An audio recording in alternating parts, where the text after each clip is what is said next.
Eu cansei de viajar o mundo falando mal do Brasil, gente. Era bonito a gente viajar ao mundo e falar, no Brasil tem 30 milhões de crianças de rua, no Brasil tem 30 milhões... A gente nem sabia, tem não sei quantos milhões de abortos, era tudo clandestino, mas a gente ia citando números, sabe? Se o cara perguntasse a fonte, a gente não tinha, mas a gente ia citando números. Eu não esqueço nunca, eu estava debatendo, o Roberto Marinho e o Jaime Lerner em Paris. Mas eu estava dizendo, porque no Brasil tem 25 milhões de crianças de rua. Eu era aplaudido calorosamente pelos franceses. Quando eu terminei de falar, o Jaime Lerner falou assim para mim, ô Lula, não pode ter 25 milhões de crianças de rua, Lula. Porque senão a gente não conseguiria andar nas ruas, Lula. É muita gente. Alguns dizem assim, o Bolsa Família é uma esmola. O Bolsa Família é assistencialismo. O Bolsa Família é demagogia. E vai por aí afora. Tem gente tão imbecil, tão ignorante, que ainda fala, o Bolsa Família é para deixar as pessoas preguiçosas, porque quem é até Bolsa Família não quer mais trabalhar. Olha, lamentavelmente, no Brasil, o voto não é ideológico. Lamentavelmente, as pessoas não votam partidariamente. E, lamentavelmente, você tem uma parte da sociedade que, pelo alto grau de empobrecimento, ela é conduzida a pensar pelo estômago e não pela cabeça. É por isso que se distribui tanta cesta básica. É por isso que se distribui tanto ticket de leite. Porque isso, na verdade, é uma peça de troca em época de eleição. E assim, você despolitiza o processo eleitoral, você trata o povo mais pobre da mesma forma que Cabral tratou os índios quando chegou no Brasil, né, tentando distribuir bijuterias, espelho para ganhar os índios, ele distribui alimentos. Você tem como lógica manter a política de dominação que é secular no Brasil.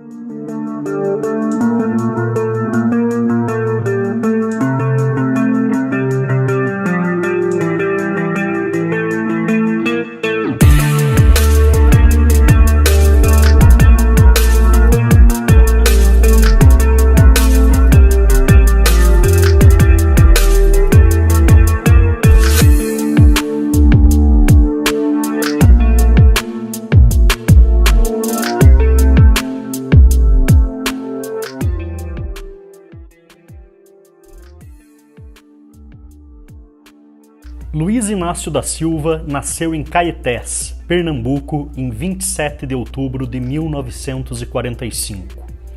Lula é o sétimo dos 8 filhos de Aristides Inácio da Silva e Eurídice Ferreira de Melo, um casal de lavradores analfabetos que vivenciaram a fome e a miséria na zona mais pobre de Pernambuco. Faltando poucos dias para sua mãe dar à luz a um novo filho, seu pai decidiu tentar a vida como estivador em Santos, levando consigo Valdomira Ferreira de Góes, uma prima de Eurídice, com quem formaria uma segunda família. Com Valdomira, Aristides teve 10 filhos, fora alguns que possam ter morrido. Contando os 12 que teve com Eurídice, 4 mortos ainda bebê, estima-se que Aristides teve pelo menos 22 filhos conhecidos. Em dezembro de 1952, quando Lula tinha apenas 7 anos de idade, Eurídice decidiu migrar para o litoral do estado de São Paulo com seus filhos, para se reencontrar com o marido. Após 13 dias de viagem num transporte conhecido como Pau de Arara, chegaram ao distrito de Vicente de Carvalho, município do Guarujá, onde tiveram que dividir a convivência de Aristides com sua segunda família. A convivência difícil com Aristides, que era extremamente rigoroso com os filhos, levou Eurídice a sair de casa. Mais tarde, em 1954, mudou-se para a capital, onde foi viver num cômodo atrás de um bar localizado na Vila Carioca. Lula e seu irmão José Ferreira de Melo, conhecido como Frei Chico, moraram algum tempo ainda na casa de seu pai, mudando-se para São Paulo apenas em 1956. Após isso, Lula nunca mais reencontrou com seu pai, que morreu em 1978 e foi enterrado como indigente. Segundo relatos, Lula e seus irmãos só souberam da morte do pai dias após o enterro.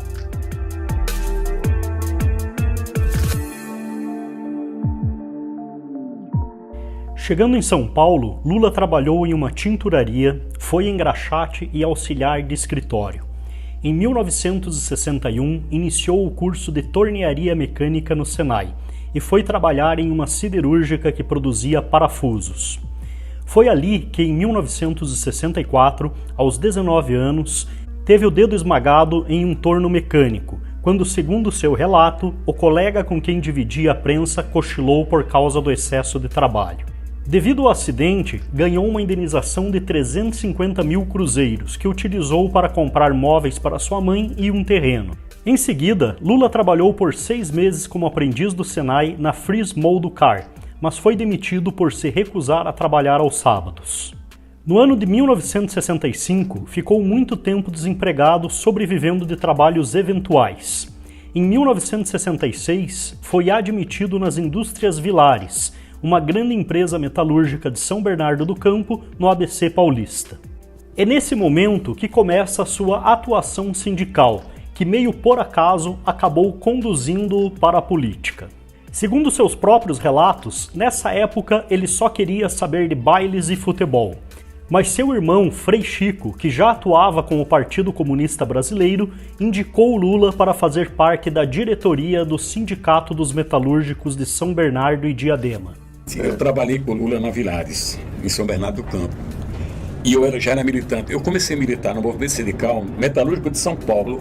Eu tinha 17 anos. Mas aí, em um certo momento, tinha uma chapa lá e eu já fiz amizade com o pessoal da época, que era o Afonso Monteiro da Cruz, Paulo Vidal Neto, o Mário Landim, aquele pessoal. E esse povo precisava de uma pessoa para concorrer na chapa. E eu não podia concorrer.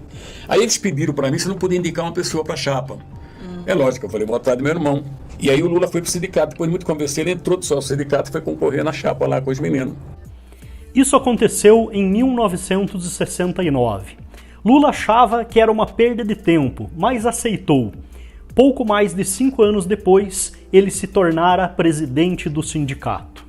Em 1973, chegou a fazer um curso na FL-CIO, nos Estados Unidos, sobre sindicalismo. Foi a partir daí que, em pleno governo militar, Lula começou a organizar assembleias nas portas das fábricas. Em 1979, convenceu 200 mil operários a cruzar os braços. No ano seguinte, liderou uma famosa greve de 41 dias, que lhe custou 1 mês na prisão. Uma das maiores polêmicas envolvendo Lula nesse período curto de tempo foi a acusação de que ele teria tentado estuprar um companheiro de cela enquanto esteve preso. Nesse áudio que nós vamos ouvir agora, o professor Olavo de Carvalho relata toda essa acusação com muitos detalhes.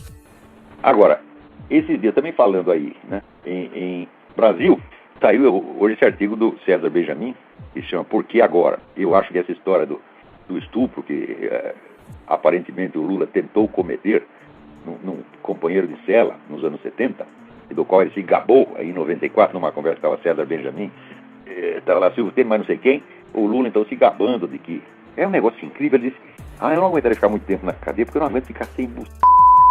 Daí hoje saiu esse artigo imagina que a esquerda toda caiu de pau no César Benjamin, né?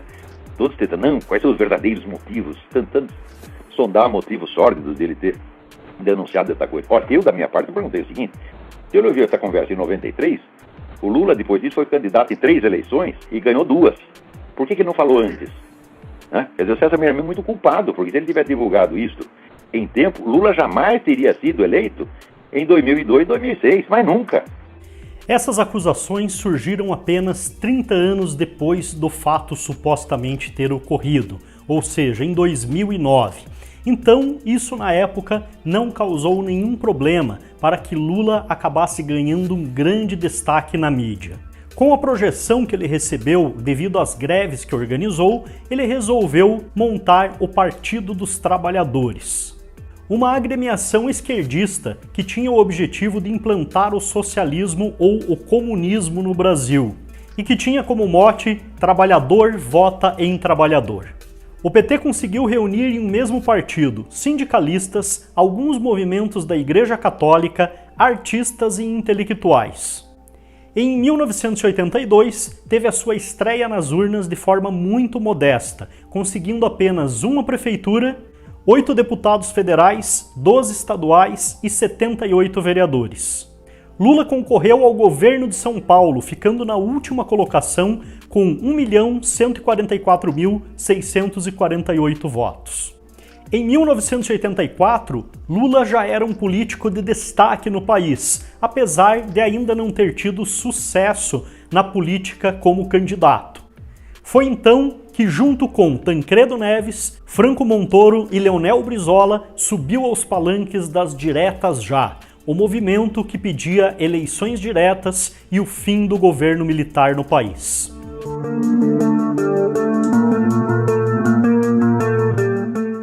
Após o fracasso da campanha Diretas Já, Tancredo de Almeida Neves, avô de Aécio Neves, é eleito de forma indireta pelo colégio eleitoral, vencendo Paulo Maluf, candidato do governo militar. Muitos estudiosos afirmam que essa vitória também se deve ao movimento de Diretas Já. Lula não concorreu nessa ocasião. Com a morte do presidente Tancredo Neves e a posse de José Sarney, Lula e o PT decidem firmar uma posição independente, mas logo se encontram no campo da oposição ao novo governo. Em 1986, Lula foi eleito deputado federal por São Paulo, com a maior votação para a Câmara Federal até aquele momento, tendo participado também da elaboração da Constituição Federal de 1988. Nessa ocasião, ele foi favorável a temas como limitação do direito de propriedade privada, aborto, jornada semanal de 40 horas, soberania popular e o voto aos 16 anos. Também defendeu a estatização do sistema financeiro, a criação de um fundo de apoio à reforma agrária e o rompimento das relações diplomáticas com países que adotassem políticas de discriminação racial. Dia 17, não tenha medo de ser feliz. Sem medo de ser, sem medo de ser, sem medo de ser feliz. Sem medo de ser, sem medo de ser, sem medo de ser feliz. Lula lá. Em 1989, foram realizadas as primeiras eleições diretas para presidente desde o golpe militar de 1964. Lula teve um grande apoio de artistas e intelectuais, e com essa ajuda conseguiu fazer uma campanha que o levou para o segundo turno com Fernando Collor de Mello. Collor era candidato do Partido da Renovação Nacional, o PRN, e foi eleito presidente com o apoio dos meios de comunicação e empresários, uma vez que estes se sentiam intimidados ante a perspectiva do ex-sindicalista, radical e alinhado às teses de esquerda chegar à presidência. Assim como José Sarney, a família de Collor também era dona de uma emissora afiliada à Rede Globo, além de rádios e jornais em Alagoas. Às vésperas da eleição, a Rede Globo promoveu um debate final entre ambos os candidatos, e no dia seguinte levou ao ar uma versão editada do programa em sua exibição no Jornal Nacional. Muitas pessoas comentaram que a edição foi favorável a Fernando Collor de Mello e teria influenciado o eleitorado. Porém, sabemos que não é possível ganhar uma eleição de um dia para o outro. O Brasil ainda não estava preparado para um governo de esquerda. A maior parte da população era conservadora e o discurso de Fernando Collor de Mello era mais alinhado com as expectativas da maior parte da sociedade. Lula construiu uma imagem ao longo dos anos de um agitador político radical de esquerda e, além de tudo, defendia teses que eram muito contrárias à opinião pública da maior parte das famílias no Brasil. O Brasil ainda era um país bastante conservador, de maioria católica, e vivíamos em meio à Guerra Fria, representadas pelo capitalismo dos Estados Unidos e o comunismo da União Soviética. Apesar da sua derrota nas eleições de 1989, Lula e o PT saíram vitoriosos por conseguirem grande destaque, apoio de uma parte considerável da sociedade e inclusive importantes influenciadores, também por se tornarem os principais representantes da esquerda no Brasil. Com isso, conseguiram também muito prestígio internacional, o que levou à criação do Foro de São Paulo, em São Bernardo do Campo, em 1990. O Foro de São Paulo é um encontro periódico de lideranças partidárias que visava congregar e reorganizar as esquerdas latino-americanas, que estavam politicamente desorganizadas com a expansão do neoliberalismo após a queda do Muro de Berlim. Décadas mais tarde, Lula também viria a se tornar um dos fundadores do Grupo de Puebla, apontado como sucessor do Foro de São Paulo, cuja criação aconteceu no México em 12 de julho de 2019.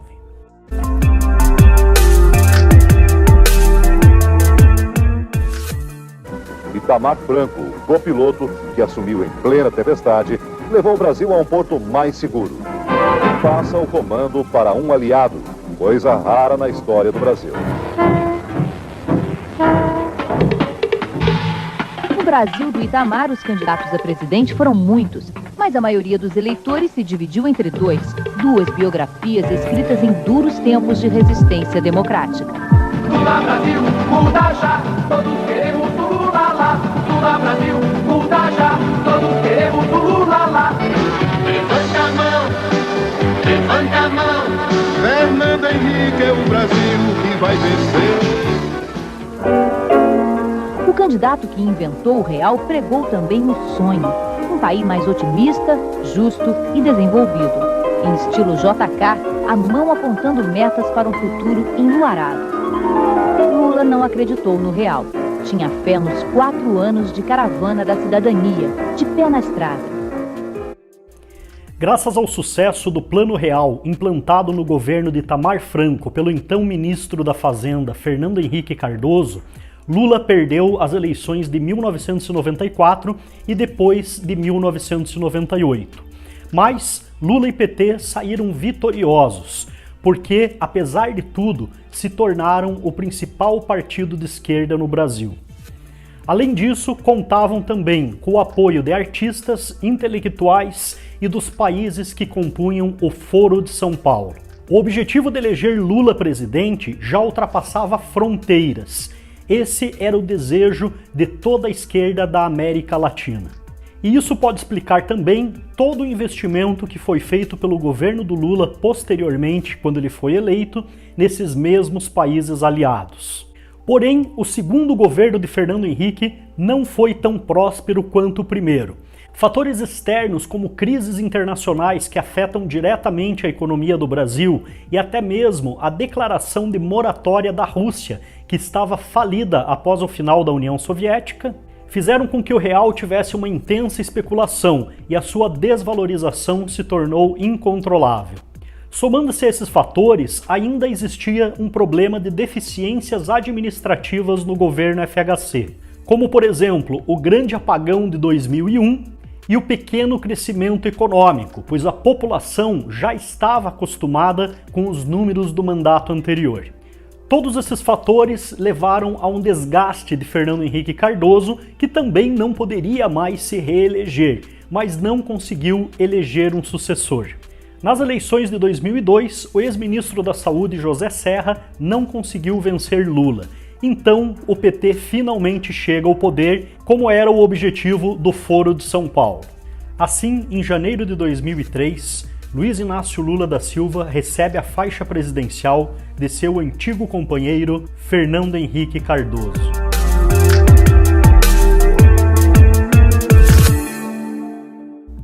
Já no início do governo, Lula chama Antônio Palocci para ser seu ministro da Fazenda, a mesma pessoa que mais tarde se tornaria um dos seus principais delatores. Para presidir o Banco Central, convocou Henrique Meirelles, considerado um golpista neoliberal para muitos petistas. Outros nomes também considerados neoliberais foram escolhidos por Lula para compor sua equipe econômica. 2 deles estariam na liderança do seu mais importante programa, o Bolsa Família. Marcos Lisboa e Ricardo Paes de Barros capitanearam a unificação e ampliação dos programas sociais criados no governo FHC. O produto de seus esforços, o Bolsa Família, foi um programa muito bem executado e o número de famílias beneficiadas saltou dos 3,6 milhões no governo FHC para 12,8 milhões sob o governo Lula. Novamente, Lula se contradizia, fazendo exatamente aquilo que ele mais criticava em suas campanhas anteriores. Olha, lamentavelmente, no Brasil, o voto não é ideológico. Lamentavelmente, as pessoas não votam partidariamente. E, lamentavelmente, você tem uma parte da sociedade que, pelo alto grau de empobrecimento, ela é conduzida a pensar pelo estômago e não pela cabeça. É por isso que se distribui tanta cesta básica. É por isso que se distribui tanto ticket de leite. Porque isso, na verdade, é uma peça de troca em época de eleição. E assim, você despolitiza o processo eleitoral, você trata o povo mais pobre da mesma forma que Cabral tratou os índios quando chegou no Brasil, né, tentando distribuir bijuterias, espelho para ganhar os índios, ele distribui alimento. Você tem como lógica manter a política de dominação que é secular no Brasil. Aos poucos começamos a perceber que Lula era o cara errado na hora certa. Já no primeiro ano de governo, a sorte começava a sorrir para Lula. A demanda por exportações brasileiras aumentava, impulsionada tanto pelo câmbio desvalorizado como pelo boom dos preços das commodities, que pautavam as vendas do país para o exterior. Esse efeito seria essencial para o sucesso do petista nos anos seguintes. As taxas de juros começaram a cair rapidamente e assim abriu-se espaço para a economia crescer com mais vigor. O crescimento do PIB, o Produto Interno Bruto, que havia sido de apenas 1,2% em 2003, foi para espantosos 5,7% em 2004. O papel de Lula nisso tudo era apenas não atrapalhar o que estava acontecendo naturalmente na economia, principalmente porque isso estava sendo gerado por fatores externos. Em outras palavras, todas as variáveis da economia nacional e internacional estavam favoráveis para qualquer governo que assumisse naquele momento. Porém, os períodos de bonança não durariam muito tempo. Já em 2005, com apenas 2 anos de governo, veio a grande crise política, o escândalo do Mensalão. Se tem uma coisa que eu me orgulho nesse país, e não baixa a cabeça para ninguém, é que não tem nesse país uma viva alma mais honesta do que eu. Nem dentro da Polícia Federal, nem dentro do Ministério Público, nem dentro da Igreja Católica, nem dentro da Igreja Evangélica, nem dentro do sindicato, nem no meio de vocês. Pode ter igual, mas eu duvido. Foi, sem dúvida, o mais atrevido e escandaloso caso de corrupção e de desvio de dinheiro público flagrado no Brasil, instituindo-se uma sofisticada organização criminosa com o objetivo espúrio de comprar os votos de parlamentares. Não houve mensalão. Sua Excelência, o Procurador-Geral da República, denuncia todo esse articulado panorama como representativo de um projeto de poder ideológico partidário, que resultou a progressiva perpetração de delitos em quantidades enlouquecidas: corrupção ativa, corrupção passiva, peculato, lavagem de capitais, formação de quadrilha. Estou assumindo que nós fizemos, nesse período de 2003, 2004, dinheiro não contabilizado. O Mensalão foi um dos maiores escândalos da história política do país e um dos maiores do mundo. O escândalo consistiu nos repasses de fundos de empresas que faziam doações ao Partido dos Trabalhadores para conquistar o apoio de políticos. O esquema de corrupção foi descoberto em 2005 por meio de uma gravação secreta onde Maurício Marinho, na época chefe do Departamento de Contratação dos Correios, foi flagrado recebendo propina em nome do deputado federal Roberto Jefferson, do Partido Trabalhista Brasileiro. Depois do vídeo ter sido divulgado, Marinho fez uma delação sobre os detalhes do mensalão que envolvia não apenas os Correios e o PTB, mas também o PT e o Partido do Movimento Democrático Brasileiro, PMDB. Logo após o flagrante, Jefferson também relatou todo o esquema de corrupção. Ele disse que Delúbio Soares, o então tesoureiro do PT, destinava uma mesada de R$30 mil para congressistas apoiarem o governo Lula. Foi assim que surgiu o nome Mensalão. O esquema do Mensalão abalou o governo e tirou da chefia da Casa Civil o todo-poderoso ministro José Dirceu, até então considerado o candidato natural à sucessão do presidente Lula. As denúncias de corrupção também mexeram com a direção do PT, apontando como principal responsável pelos pagamentos Delúbio Soares, que perdeu o cargo de tesoureiro e foi expulso da legenda. O Congresso realizou uma CPI cujo relatório final pediu a cassação de 18 deputados acusados de se beneficiar do esquema. Entre eles estavam o então ex-presidente da Câmara, João Paulo Cunha, e o próprio Roberto Jefferson. Apesar da lista extensa de envolvidos, apenas José Dirceu, Jefferson e Pedro Correia perderam os mandatos. Os demais foram absolvidos pelos colegas. No STF, eles não tiveram a mesma sorte. O relator do processo, ministro Joaquim Barbosa, aceitou a denúncia contra 38 envolvidos e apontou José Dirceu como chefe da quadrilha. Destes, 4 pessoas cumpriram suas penas por meio de prestação de serviços comunitários, outras 20 foram condenadas à prisão, sendo que 7 delas foram mantidas em regime aberto e outras 5 em semiaberto. Apesar do alto escalão do governo e também do PT estarem diretamente envolvidos no esquema e de Lula ter sido citado em delações, a justiça não conseguiu relacionar Lula diretamente ao caso com provas materiais. Mas as investigações sobre seu envolvimento continuaram. Entre as acusações estão os crimes de gestão fraudulenta, corrupção ativa, corrupção passiva, evasão de divisas, formação de quadrilha e falsidade ideológica. O Procurador-Geral da República narrou na denúncia uma, aspa, sofisticada organização criminosa dividida em setores de atuação que se estruturou profissionalmente para a prática de crimes como peculato, lavagem de dinheiro, corrupção ativa, gestão fraudulenta, além das mais diversas formas de fraude. Segundo a acusação, aspas, todos os graves delitos que serão imputados aos denunciados ao longo da presente peça têm início com a vitória eleitoral de 2002 do Partido dos Trabalhadores no plano nacional e tiveram por objetivo principal, no que concerne ao núcleo integrado por José Dirceu, Delúbio Soares, Silvio Pereira e José Genuíno, garantir a continuidade do projeto de poder do Partido dos Trabalhadores.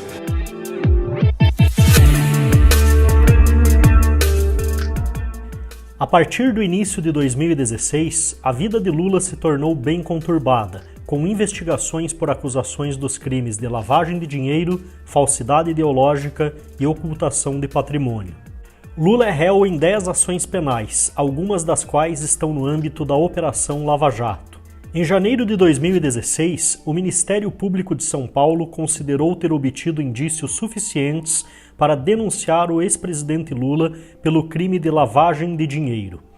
Segundo a investigação, a construtora OAS, investigada na Operação Lava Jato, teria reservado para a família do petista um apartamento triplex no Guarujá e pago, ainda segundo as investigações, por uma reforma estrutural no imóvel no valor de R$ 777 mil.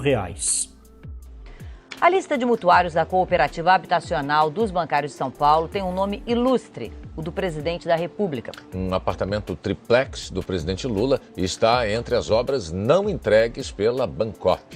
O presidente Lula está entre os cooperados que não receberam imóveis, como revelaram hoje os jornais O Globo e Folha de São Paulo. As reportagens informam que ele e Dona Marisa compraram um apartamento de cobertura triplex neste prédio de frente para o mar no Guarujá, litoral paulista. Que eles não dão destaque ao apartamento do Gedel como deram no meu triplex.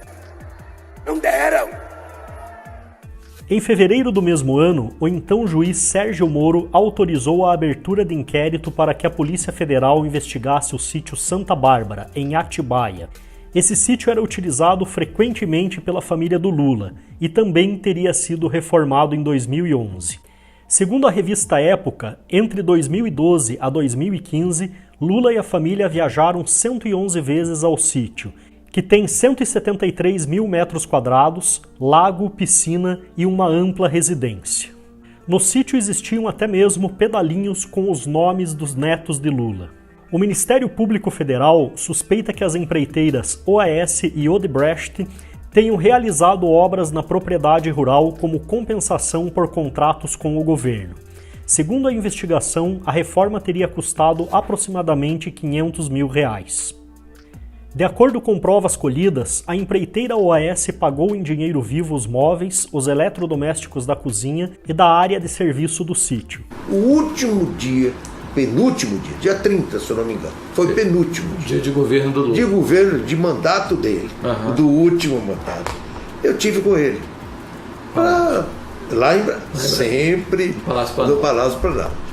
Tive com ele e aí eu disse, olha, chefe, o senhor vai ter uma surpresa, nós vamos garantir o prazo que nós tínhamos dado naquele programa lá do sítio. Ele não fez nenhum comentário, mas também não botou nenhuma surpresa, coisa que eu... Então a surpresa já não era mais surpresa. Já não era para mim, eu entendi não ser mais surpresa. Pronto, então ele já estava sabendo. Sabia da história do sítio. Já estava sabendo. Pronto. Arquivos da Odebrecht que incriminam Lula sustentam a tese de que a construtora doou 12 milhões ao petista como forma de suborno. Após 580 dias preso na carceragem da Polícia Federal em Curitiba, Lula foi solto no dia 8 de novembro de 2019, um dia após o Supremo Tribunal Federal ter considerado a prisão em segunda instância inconstitucional. A decisão de soltura imediata foi tomada pelo juiz Danilo Pereira Júnior, da 12ª Vara Federal de Curitiba. No seu pronunciamento após a soltura, Lula agradeceu seu advogado Cristiano Zanin e sua esposa, os membros do PT e seus militantes, aos partidos políticos que o apoiaram, como o PCO, PSOL e PCdoB, e atacou os coordenadores da Lava Jato. Em 8 de março de 2021, o ministro do Supremo Tribunal Federal, Edson Fachin, anulou todas as condenações contra o ex-presidente Lula em relação à Operação Lava Jato. Com essa decisão, Lula não está mais inelegível e pode concorrer em 2022 novamente para presidente da República. Em 15 de abril de 2021, o plenário do Supremo Tribunal Federal, em sua maioria, anulou todas as condenações do ex-presidente feitas então pelo juiz Sérgio Moro no âmbito da Lava Jato.